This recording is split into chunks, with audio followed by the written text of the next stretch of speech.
इस मूवी की कहानी में हम लोग एक ऐसे बुढ़े आदमी को देखेंगे जिसे जेमा नाम की एक लड़की से प्यार हो जाता है और वो उसके साथ इंटीमेट होना चाहता है, लेकिन वो जेमा को अपनी दिल की फीलिंग नहीं बताता है। वो बूढ़ा आदमी जेमा के साथ घपाघप करने के लिए क्या करता है ये हम इस वीडियो में आगे देखेंगे। हेलो दोस्तों, स्वागत है हमारे नए वीडियो में। आज की वीडियो में हम लोग एक रोमांटिक ड्रामा मूवी को एक्सप्लेन करने वाले हैं और इस मूवी का नाम है जेमा बॉवरी, जिसे 2014 में रिलीज किया गया था। तो चलिए इस मूवी को शुरू करते हैं।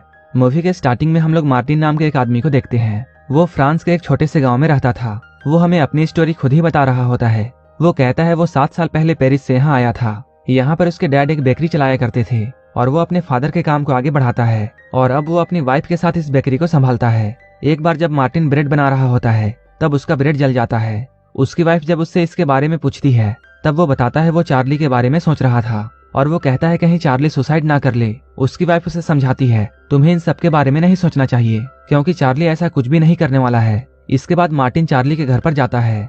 यहाँ पर चार्ली अपनी वाइफ जेमा का सामान जला रहा होता है। जेमा का हस्बैंड उसके सामान को क्यों जला रहा था ये हम इस मूवी में आगे जानेंगे।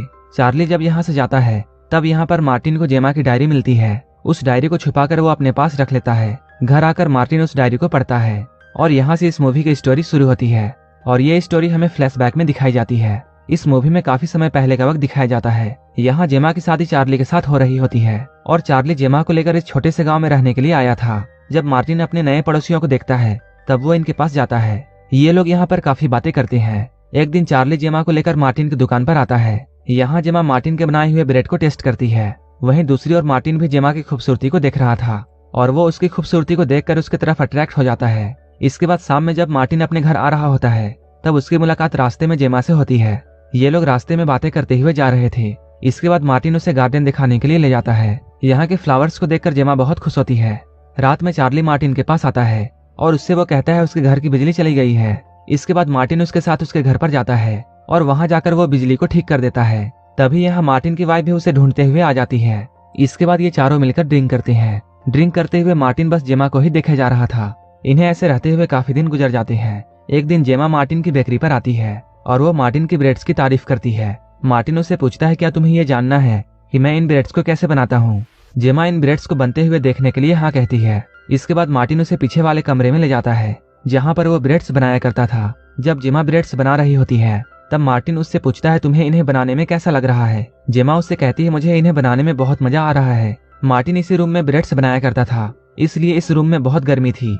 गर्मी की वजह से जेमा अपना स्वेटर उतारती है। ये सब देखकर मार्टिन अपने आप पर काबू नहीं कर पा रहा था और उसके मन में हवस जागने लगती है और वो यहाँ जेमा को देखे जा रहा था। मार्टिन अपने दुकान के बाद अपना ज्यादा वक्त अपने फैमिली को देता है। जब एक बार वो अपनी बेकरी जा रहा होता है तब उसे रास्ते में जेमा मिलती है। मार्टिन उससे पूछता है तुम इतने दिनों से ब्रेड खरीदने क्यों नहीं आ रही हो। जेमा उसे बताती है कि वो डाइटिंग पर है, इसलिए उसने कुछ दिनों से ब्रेड खाना बंद कर दिया है। इसके बाद वो उसे गुड बाय कहती है और यहाँ से जाने लगती है, लेकिन तभी उसके पीठ पर एक कीड़ा काट लेता है जिससे जेमा को बहुत दर्द होता है और वो चिल्लाकर मार्टिन को अपने पास बुलाती है और उसकी हेल्प करने के लिए बोलती है। मार्टिन उसकी हेल्प करने लगता है और वो उसके कपड़े को हटाकर कीड़े को ढूंढता है। मार्टिन जेमा से कहता है तुम्हें एक जहरीले कीड़े ने काट लिया है और मुझे इसका जहर चूस के बाहर निकालना होगा। जेमा उसे जल्दी से वैसा करने के लिए बोलती है। इसके बाद मार्टिन बिना वक्त गंवाए उस कीड़े के जहर को बाहर निकालने लगता है। इन दोनों को ऐसा करते हुए देखने में काफी अजीब लग रहा था। उसी वक्त एक लड़का वहां आता है। वो इन दोनों को ऐसा करते हुए देखता है और वो मार्टिन के पास जाकर उससे ये पूछता है तुम इसके साथ क्या कर रहे हो। इसके बाद मार्टिन उस लड़के को सारी बातें समझा रहा होता है, लेकिन तभी जेमा बेहोश हो जाती है। इसके बाद ये दोनों उसे हॉस्पिटल लेकर जाते हैं। डॉक्टर उसका ट्रीटमेंट करता है और वो उससे कहता है तुम जल्द ही ठीक हो जाओगी। जब ये लोग हॉस्पिटल से घर आ रहे थे तब जेमा मार्टिन के कंधे पर सर रखकर सो जाती है क्योंकि उसे बहुत कमजोरी फील हो रही थी। उसे जेमा का ऐसा करना बहुत अच्छा लगता है। अगले दिन जब मार्टिन अपने शॉप के बाहर खड़ा होता है तब वो जेमा और उस लड़के को बातें करते हुए देखता है। उन दोनों को ऐसे बातें करते हुए देखकर मार्टिन ये मन में सोचता है कि इन दोनों का अफेयर जल्द ही शुरू हो जाएगा। एक बार जब मार्टिन रास्ते में कहीं जा रहा था तब वो जेमा को देखता है जो कि गाड़ी से कहीं जा रही होती है। इसके बाद मार्टिन उसका पीछा करने लगता है। मार्टिन देखता है जेमा उस लड़के के घर पर जा रही थी जिसका नाम हार्व है। मार्टिन उन दोनों को साथ में देखकर बहुत शौक होता है। मार्टिन को पहले ऐसा लगता है जैसे जेमा हार्व के साथ वाइन पीने के लिए गई होगी क्योंकि हार्व ने उसकी मदद की थी, लेकिन असल में जेमा हार्व के साथ घपाघप करने के लिए गई थी। उसी रात मार्टिन जेमा के घर पर डिनर करने के लिए आता है। तभी वो जेमा के गले पर लव बाइट देखता है। इस बाइट के निशान को देखकर मार्टिन समझ जाता है हार्व ने जेमा के साथ पिलन क्रिया कर दिया है। ये देखकर मार्टिन बहुत सैड होता है क्योंकि वो जेमा को बहुत पसंद करता था। अगले दिन मार्टिन हार्व के पास जाता है और वो उससे बातें करता है। हार्व उसे बताता है वो आजकल पढ़ाई में ज्यादा ध्यान नहीं दे रहा है तब मार्टिन उससे कहता है तुम्हें अपनी गर्लफ्रेंड को यहाँ बुला लेना चाहिए ताकि वो तुम्हारी पढ़ाई में तुम्हारी मदद कर सके। थोड़ी देर बाद हर्ब जेमा को अपने घर पर बुलाता है। जेमा के यहाँ आते ही मार्टिन कहीं बाहर छुप जाता है। जेमा जैसे ही यहाँ अंदर आती है ये लोग साथ में भयंकर घपाघप करते हैं। हर्ब और जेमा को ऐसा करते हुए देखकर मार्टिन को पूरा यकीन हो जाता है कि इन दोनों का अफेयर चल रहा है। अब जेमा हर्ब के घर पर अक्सर आया करती थी और ये दोनों साथ में बहुत एंजॉय करते थे। ऐसे ही काफी दिन बीत जाते हैं। एक दिन जेमा मार्टिन के बेकरी में आती है और वो यहाँ से ब्रेड खरीदती है, लेकिन वो ब्रेड का एक टुकड़ा ले जाना भूल जाती है। इसके बाद मार्टिन उस ब्रेड को देने के लिए उसके घर जाता है, लेकिन जैसे ही वो घर के पास पहुंचता है उसे कुछ आवाजें सुनाई देती है। उन आवाजों को सुनकर वो वहीं पर छुप जाता है। जब वो खिड़की से अंदर देखता है तब वो पाता है हर्ब और जेमा घपाघप कर रहे थे। ये दोनों एक दूसरे के काफी करीब थे और जेमा हर्ब को आई लव यू बोलती है, जिसे सुनकर मार्टिन को बहुत गुस्सा आता है।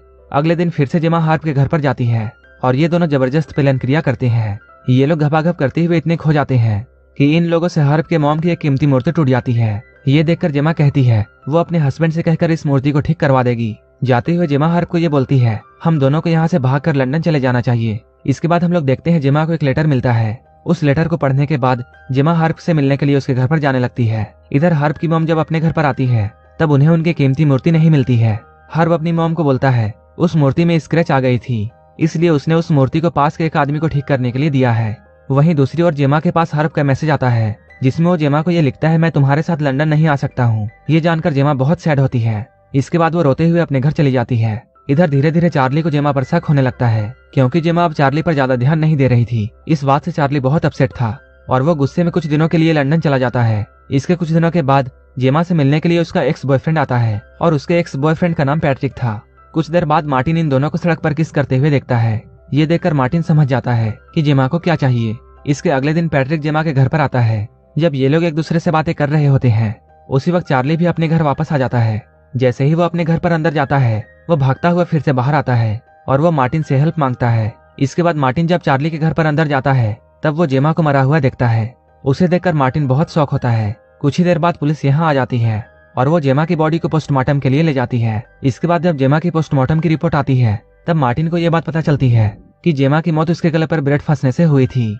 इसके बाद अगले दिन मार्टिन चार्ली को यह बात बताता है, लेकिन चार्ली उससे कहता है जेमा की मौत उसकी वजह से हुई है, क्योंकि वो जब घर के अंदर गया था तब उसने पैट्रिक को जेमा के साथ पीछे से घपाघप करते हुए देखा था। उसे देखकर चार्ली को ऐसा लगा जैसे पैट्रिक जेमा के साथ जबरदस्ती कर रहा है, इसलिए वो चार्ली के साथ फाइट करने लगा।